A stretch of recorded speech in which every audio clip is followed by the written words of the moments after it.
Réaliser cette soirée. Nous avons M. Hervé, qui est juste ici, qui vient à peine du Congo.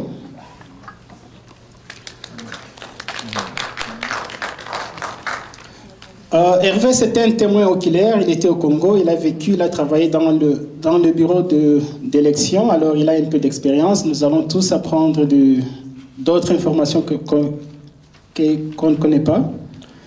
Nous avons Pascaline, qui est notre sœur. Nous avons Maman Noëlla, qui est l'épouse à M. Hervé. Nous avons Delphin. Tout le monde connaît Delphin, notre computer programme. Nous avons aussi Jonathan, qui est ici. Nous avons Papa Dieudonné, qui est juste dans le public. Nous avons M. Jaco.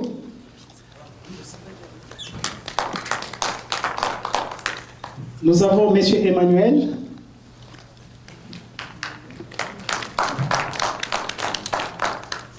Et Kassamoto, les grands combattants. Nous avons Peter. Et il y a moi-même, Paul Kambaja. Vous avez bien cité votre nom, Paul Kambaja. Les autres seulement, Emmanuel. Bon, on peut les citer aussi, il n'y a pas de problème.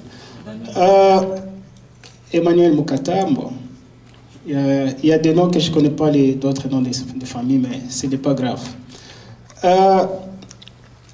Ce n'est pas que nous sommes seulement un groupe de gens qui supportent un parti politique au Congo, mais nous sommes un groupe de Congolais qui veulent le bien-être du peuple congolais au pays. Et nous voulons que l'état de droit au Congo puisse être établi. Et tout celui qui veut qu'au Congo, qu'on ait la paix, qu'on ait la démocratie, il est le bienvenu. On n'est pas limité, ce n'est pas un parti politique ce que nous faisons. C'est juste un travail social que nous voulons faire et aider un peu notre pays à avoir la démocratie ou la paix. Donc, le thème de ce soir, c'est la démocratie au Congo, à qui le pouvoir? En tant que Congolais, on sait ce qui se passe au Congo.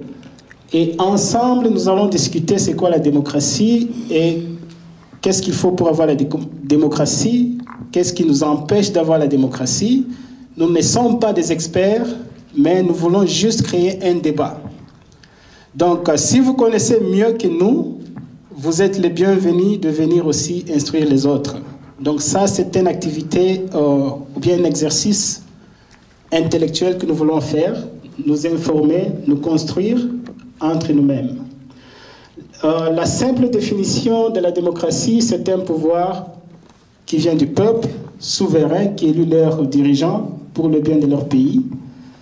Ça, c'est une définition qui est très élémentaire, mais nous allons juste commencer avec la présentation et au fur et à mesure, nous allons nous enrichir avec cette définition de la démocratie, qui est le pouvoir du peuple, par le peuple. Alors, pour commencer, nous allons passer un peu à l'historique du Congo. Comme ça, on connaît d'où on vient et là où on va. Parce que la démocratie ne vient pas d'un jour. La démocratie, c'est une lutte. Il faut construire un pays pour avoir cette démocratie. Ça ne vient pas comme ça. Alors, nous allons passer le micro à M. Delphin qui va nous donner un peu l'historique du Congo. M. Delphin. Delphin Mutaka. Merci Paul pour m'avoir donné le micro et l'opportunité de parler un peu de l'histoire de notre cher pays que nous connaissons tous, la République démocratique du Congo.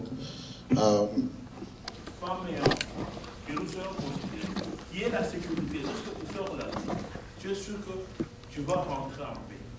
Et que lorsque tu pars en justice, tu sais que non, la justice sera équitable. Parce qu'au Congo aujourd'hui, les vrais voleurs, on ne les arrête pas. Vous avez une minute, monsieur. Oui. Bon, c'était ça. Okay, merci. Il y a une question là derrière et puis c'est maman qui va poser la question. D'abord, monsieur Robert. Merci beaucoup, Paul, de m'avoir passé la parole. Moi, je vais parler à mon nom personnel, je vais parler aussi au nom des conseils d'administration dans lesquels je suis membre. Je voudrais tout d'abord, au nom de l'exécutif de la communauté congolaise du Manitoba et au nom de la table de concertation de tous les présidents des communautés congolaises du Canada, remercier les organisateurs de cette conférence parce que je suis ici depuis un peu de longues années, mais à mon humble avis, c'est la première fois qu'un groupe de Congolais s'est réuni pour organiser une conférence sur les problèmes du Congo. Et surtout que parmi les organisateurs, il y a de jeunes gens qui venaient à peine d'arriver au Manitoba et qui ont pris le trait en marche pour organiser cette conférence. C'est la première fois que vous le faites. Il y aura des ratés, il y aura des invitations qui seront sorties, les gens qui ne répondront pas, mais c'est la première fois. Il y a des ratés. Mais je ne voudrais pas que cette initiative tombe à l'eau. Il faudrait qu'on continue cette initiative, on continue à réfléchir encore. Au niveau de la table de concertation de tous les présidents des communautés, tous les gens qui ne savent pas, au niveau du Canada, tous les présidents des communautés congolaises, nous avons un organisme où nous rencontrons l'administration canadienne 2 fois par an. À ce niveau-là, nous avons aussi fait des actions. Il y a des lettres qui sont allées à tous les parlementaires et au Premier ministre Harper en ce qui concerne la situation du Congo. Mais je voudrais sincèrement et humblement remercier les organisateurs. Mais je demanderai aussi aux gens qui donnent leurs idées aussi de soutenir les organisateurs pour qu'en avril ou en mai, on ait une grande conférence où ils peuvent apporter leur chose. Merci beaucoup. Merci, c'est vraiment encourageant. Une autre question, maman? Oui, moi je vois que d'abord je remercie tous les gens qui ont organisé cette conférence, mais j'ai remarqué que c'était une présentation qui nécessite beaucoup de gens pour suivre ça et pour bien comprendre et pour bien faire un débat qui peut profiter aux gens. Mais les choses que j'aime, parce que c'est une préoccupation, ce n'est plus une question, parce que je vois que tout le monde donne ses idées pour continuer. Je vois que la prochaine fois, c'est mieux de faire d'abord l'étude du terrain. Parce que le problème que je vois ici, il n'y a pas moyen de faire le débat. Parce que parmi les gens qui sont là, 50%, ce sont les gens qui ont organisé cette conférence. Les gens qui sont pour débattre avec les gens là, ça pourrait être d'autres personnes d'un autre pays, des Canadiens, c'est comme on vient de dire, mais on voit c'est difficile parce qu'il y a beaucoup d'étapes qu'on peut discuter, par exemple sur les situations du site Kivu à l'est du Congo. Il y a beaucoup de choses qu'on peut discuter, chercher comment organiser, mais les choses qui manquent là, parce qu'il n'y a pas de gens, il n'y a pas le temps, il y a beaucoup de choses. On peut chercher une partie, on organise encore le temps pour venir seulement débattre sur cette question. Parce que le problème d'élection, c'est un problème, c'est déjà passé. On a accepté, on a consommé, mais pour arriver à ça, il faut d'abord organiser là où nous sommes et faire comprendre déjà qu'il faut participer, il faut donner des idées. Comme notre frère vient de dire, l'objectif c'est quoi? L'objectif c'est il faut que les gens comprennent, il faut que les gens arrivent à décider, à donner des idées pour changer. Mais pour moi, je vois que le quorum n'est pas atteint pour vraiment faire un bon débat pour bien réussir sur ça. Merci pour la question. Je vois d'autres intervenants, mais je vais passer un peu à maman qui va répondre. Oui, bonsoir. Moi, je voudrais juste réagir par rapport à la préoccupation de maman. Ce que vous dites, c'est vraiment bien. Je fais partie du comité des organisateurs et je peux vous rassurer que nous avons lancé des invitations à tout le monde, à la communauté congolaise comme aux autres communautés. Nous avons, ceux qui sont anciens ici ont utilisé les canaux par lesquels on pouvait atteindre le public. Malheureusement, comme on le constate, la plupart, donc, il y a une grande partie composée des organisateurs et puis juste quelques membres de la communauté. Alors, ce que je peux demander à chacun qui se trouve ici dans cette salle, c'est que si jamais il y a une prochaine occasion, c'est que chacun de nous ici fasse cette sensibilisation. Hein? C'est vrai que les gens sont occupés, c'est vrai qu'on n'a pas toujours assez de temps, mais je pense que la question, elle est quand même majeure et qu'il faudrait à un certain moment se sacrifier pour le pays. C'est vrai, vous avez vous êtes occupés, hyper occupés, mais c'est vraiment bien, la prochaine fois, quand il y a une telle initiative, d'encourager les autres, ceux qui sont autour de vous, de venir pour qu'ensemble on discute. Et comme on dit, du choc d'idées jaillit la lumière. Je pense qu'ensemble, on peut arriver à quelque chose de bien et pour le bien-être de tous ceux-là qui appartiennent au Congo. Merci. Il y avait une question là-bas? Ok. On va aller là-bas et puis Maman Aimée. Oui. Merci à tout honneur, Seigneur. Je vais poser une question. C'est une question que je vais poser. Je vous félicite, les organisateurs de cette conférence. C'est la première au Manitoba, à Winnipeg. Il n'y a jamais eu quelque chose de cette façon-ci. Ma question est celle-ci. On a parlé de droit. La justice, les conférenciers ont bien épinglé les articles qu'on a violés au Congo. Et puis, je me demande quand la Cour suprême de notre pays, la RDC, a intronisé Kabila en tant que président en République démocratique du Congo, le 28. Et puis aussi, il y a l'opposition qui se rallie derrière Tshisekedi pour s'autoproclamer en tant que président élu du peuple congolais. Entre les deux façons, je vois que le président a violé, le système a violé tous les articles. Ici aussi, je ne vois pas un article qui dit que non, au Congo, un président peut s'autoproclamer pour devenir président de la République du Congo. Est-ce que vous ne voyez pas que la démocratie n'est même pas respectée ni par l'opposition, ni par le pouvoir? Voilà ma question, les juristes peuvent répondre à cette question.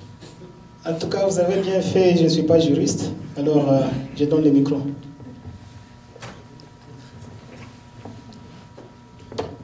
Merci beaucoup. Ta question est vraiment très pertinente parce que c'est vraiment une question de droit.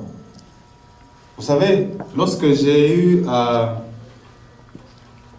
épingler tout ce qui s'est passé au Congo par rapport à la Constitution, premièrement, c'est parce que c'est le pouvoir qui est garant de la Constitution. C'est-à-dire c'est le pouvoir qui doit protéger cette Constitution.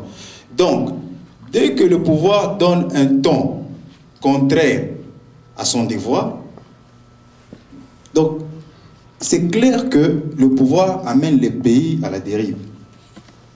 Alors, il y a un problème juridique, comme je le disais tantôt, c'est qu'il y a un problème de légalité et un problème de légitimité.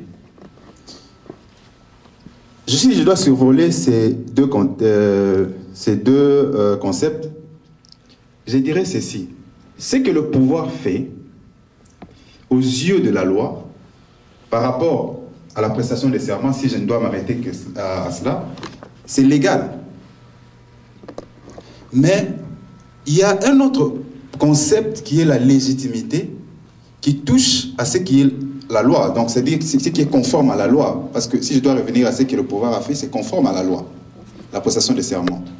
Mais il y a un autre concept qui est la légitimité. C'est toujours conforme, de poser des actes conformes à la loi. Mais ce concept va au-delà de ce qui est légal, de ce qui est conforme à la loi. C'est que c'est un concept qui touche à ce qui est social, ce qui est moral, ce qui est éthique. Ces pouvoirs qui violent la loi, alors que normalement il serait garant, est-ce que ce pouvoir peut être légitime? Lorsque vous allez de viol en viol, parce qu'au Congo on parle de viol, on parle de viol de la loi, viol de la population, lorsque ce même pouvoir est un contre-exemple, vous pensez vraiment que ce pouvoir serait légitime? C'est-à-dire que ce sera un pouvoir moral accepté de tous. Alors, moi je pense, ça c'est mon avis personnel, on doit plutôt se pencher du côté d'un pouvoir légitime, un pouvoir qui sera accepté par la moralité, par l'éthique, par tous, par la majorité en fait. Parce que c'est ce pouvoir qui apportera un calme, qui apportera une paix au Congo et qui peut assurer un lendemain pour le Congo. Ça c'est un avis. J'aurais préféré en discuter avec des juristes parce que je n'ai pas le monopole des concepts ou de la connaissance juridique. C'est vraiment un problème de droit. Mais si on doit en discuter, ça prendra beaucoup de temps. Mais je pencherai pour un pouvoir qui serait normalement légitime. Parce que c'est vrai, on peut prêter un serment légal, c'est-à-dire qui est conforme à la loi. Mais après, qu'est-ce qu'on fait? Qu'est-ce qu'on fait? Après, d'abord, on sera impopulaire. Après, on posera encore des actes contraires à la loi et on ira ainsi pour le pays. Merci. Pascaline, vous avez ajouté? Ok. J'aimerais ajouter quelque chose. Ok, allez-y. Je dois répondre clairement à mon frère ici que tout avait été fauché au départ. Kabila avait un mandat dit démocratique depuis 2006. On ne peut pas s'arrêter tout simplement à la Cour suprême de justice. Il devrait y avoir une Cour constitutionnelle. Kabila, sachant qu'il n'a pas réalisé ses promesses vis-à-vis de la population, il n'a pas institué cette Cour constitutionnelle. Parce que cette compétence de trancher des contestations en matière électorale émane plus de la Cour constitutionnelle que de cette fameuse Cour suprême de justice qui est au service de Kabila. Et quand vous analysez tous les processus électoraux, Kabila a violé toutes les lois, que ce soit électorale, que ce soit constitutionnelle. Donc il appartenait à cette Cour suprême de justice, si réellement elle travaillait pour le bien du Congo, de sanctionner Kabila dès le départ, après avoir violé le prescrit de la loi électorale qui disait qu'aucun candidat ne peut utiliser les moyens de l'État aux fins de ses propres campagnes.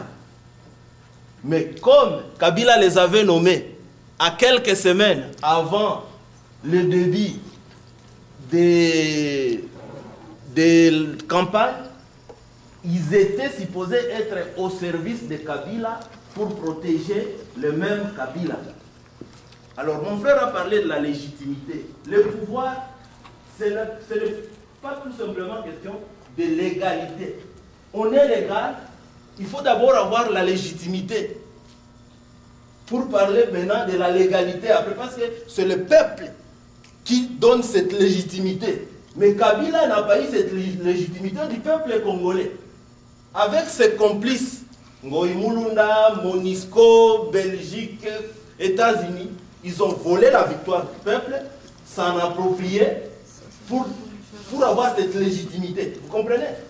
Mais comme la légitimité a été volée, Kabila n'est pas légal. C'est pour cela que vous voyez dans tous les quartiers, dans tous les quartiers, il y a des chars de combat. À Bukavu, hier, on voulait organiser une marche parce qu'on a tué un député. Vous avez une minute? Oui, du parti de Vital Kamerhe. Mais le maire de la ville dit que le député a été tué à 45 km de Bukavu. On ne peut pas organiser une marche dans la ville de Bukavu. Est-ce que je peux juste compléter? Merci. On lui remet d'abord la question. Voilà. Merci encore pour la question. Je disais à Jonathan, je pense que c'était hier, que la conférence devrait avoir des partis, c'est-à-dire les kabylistes et l'opposition, pour que ça soit chaud dans la conférence. Sinon, c'est... Bon, écoute. Est-ce que je peux intervenir un peu? Non, laisse-moi terminer. Laisse-moi terminer. Je pense que nous sommes... Écoute-moi, laisse-moi terminer. C'est moi qui ai la parole. Monsieur Paul, vous m'avez donné la parole. Laisse-moi terminer mon motion. Oui, laisse-moi parler. La démocratie. Laisse-moi parler, s'il vous plaît. Excusez-moi, la démocratie, c'est le calme. Est-ce qu'on est calme? Qu'on lui laisse parler. Oui, donne-moi des minutes. Si c'est 2 minutes, 5 minutes, j'ai toutes les minutes. C'est combien de minutes? 1 minute. 1 minute. Oui. Ok. Je voulais dire ceci. Hein. Nous sommes tous Congolais. Nous aimons tous notre pays. Mais la loi est là. Nous devons tous suivre la loi démocratique. Bon. On était dans une conférence encore quelque part. Là, on parlait de la loi et les pouvoirs. On dit que si les pouvoirs, quand le pouvoir est là, le pouvoir est au-dessus de tout. Même si la démocratie ne prône jamais sur la loi, si la loi et le pouvoir, c'est le pouvoir qui prend tout, est au-dessus de tout. Alors, nous... Ok, je m'excuse. Si vous avez déjà parlé, vous n'avez pas les droits parce qu'il nous reste 10 minutes. On veut donner la chance à tout le monde. Oui, vous voyez alors que le pouvoir qui est au Congo... C'est déjà au-delà d'une minute, M. Daniel. Je ne donne plus de parole à celui qui a déjà parlé, mais je crois que ça, c'est un début. On ne doit pas avoir peur de questions. Ce qu'il dit, c'est vrai. Tout ce que tout le monde a dit, mais il y a des choses qu'on va améliorer prochainement. Il a dit un bon point, il fallait qu'on amène 2 camps de gens. C'est aussi un point de vue qu'on peut toujours considérer. Mais j'aimerais qu'on donne aussi la parole aux gens qui n'ont pas encore parlé. Parce qu'on ne peut pas tout répondre. Si on veut tout répondre, donc on ne va pas donner la chance aux autres. On n'a pas toutes les réponses. Comme on l'avait dit. On donne la parole à Maman Aimée parce que c'est elle qui devait parler prochainement. Moi, j'avais juste peut-être des préoccupations. Je ne sais pas si ça va être des questions, je ne sais pas. Je vais juste parler. Je vais parler pour les problèmes des femmes violées à l'est du Congo. Parce que ça devient comme un champ pour tous les Congolais. Les femmes violées, ils sont violées comme au quotidien. Mais quand on parle des femmes violées, ça fait très mal et c'est triste. Nous, ici, les mamans de la diaspora, on les parle, on les explique même au travail, même dans le milieu des amis, peut-être des autres pays. Mais je vois que ça devient comme, je ne sais pas, un jeu ou quoi. Parce que nous, les mamans ici de la diaspora, on ne fait pas beaucoup d'efforts pour peut-être ne fût-ce qu'aider et sensibiliser les autres mamans pour la problématique des femmes violées à l'est du pays. Parce que c'est vraiment un problème.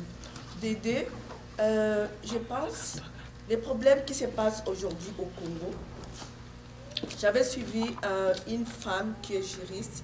Elle avait posé la candidature pour être présidente de la République en 2006. Mais cette année, elle avait retiré sa candidature parce qu'elle s'est dit, comme Tshisekedi a présenté sa candidature, elle ne voulait pas, elle voulait juste faire la propagande de Tshisekedi.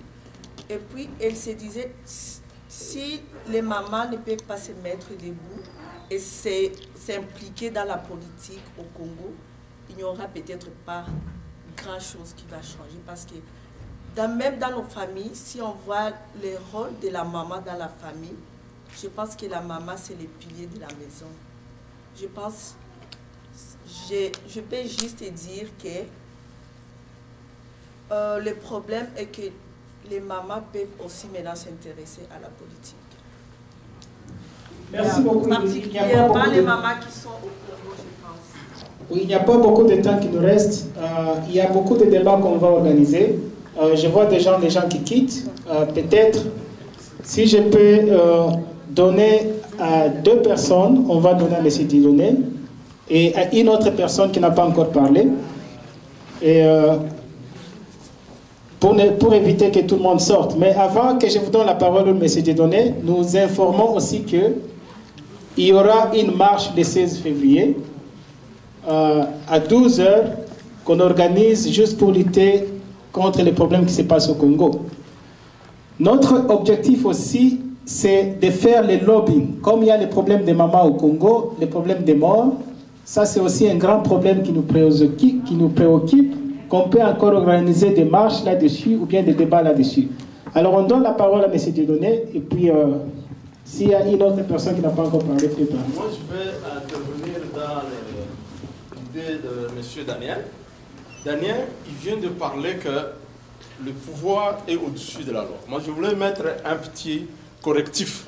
C'est la loi qui est au-dessus du pouvoir. À ce point, peut-être, on va se donner aussi l'occasion de prendre le temps de passer tout ce qui se passe au Congo, prendre les informations du début à la fin, comme on vient de voir ici. Peut-être à la prochaine, les gens vont changer même les idées. Parce que je trouve qu'il y a des gens, entre autres, la majorité ne sont pas informés de ce qui se passe au Congo. Parce que si tu prends l'histoire du Congo et la réalité qui se passe, les gens vont commencer à changer ce qu'ils ont dans la tête. Mais dans un premier temps, je peux les féliciter parce que les gens ils doivent quand même poser des questions. Même s'ils posent une question qui n'entre pas dans votre logique, il faut donner le temps que les gens posent la question. Comme ça, vous pouvez répondre. Et par là aussi, vous pouvez l'aider. S'il s'agit d'un correctif, ça peut aussi aider. C'est dans ce sens-là. Parce que sinon, il y a beaucoup de gens qui ne sont pas informés. En tout cas, merci beaucoup d'être venus. Nous vous remercions beaucoup. Et nous allons considérer vos commentaires. Ce ne sont pas vos commentaires seulement, c'est pour tout le monde. Tenez aussi bon de venir participer à des réunions. Peut-être vous pouvez nous aider à mieux faire. Merci beaucoup, merci beaucoup. Il y a marche le 16 février. On se retrouve au palais législatif, s'il vous plaît, à 12 h. Merci beaucoup. Jonathan, comment la conférence n'est pas clôturée? Toi, tu es déjà prêt à partir? Non, non. Ça, c'est la police de l'indépendance. Il y a les livres, ça va? Vous avez vu le président? Oui, ok. Merci beaucoup.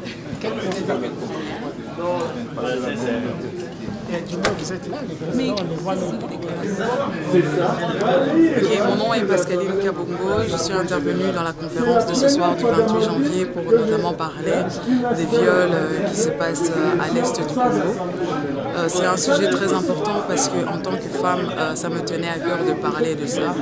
Aujourd'hui, on dénombre plus de 400 000 femmes violées par an.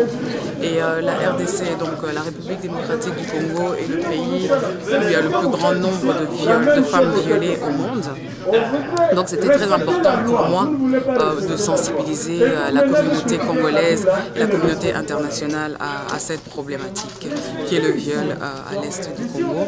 Et,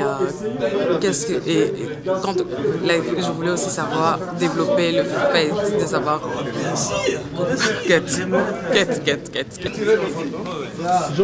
c'est ce que le monde avait compris. Ah, j'ai bien. Oui, on a violé la partie de la Constitution. Vous avez valé. Voilà, il Est-ce qu'on va sortir? Il va bien passer au 10 et il va tenir ça. La fois, il descend le bras. Il descend le bras, il va tout ça, c'est pourquoi il faut prendre ma tête? Ah bon? Mais avec ça, tu peux. Non, l'espace, là, Ça va. Ok.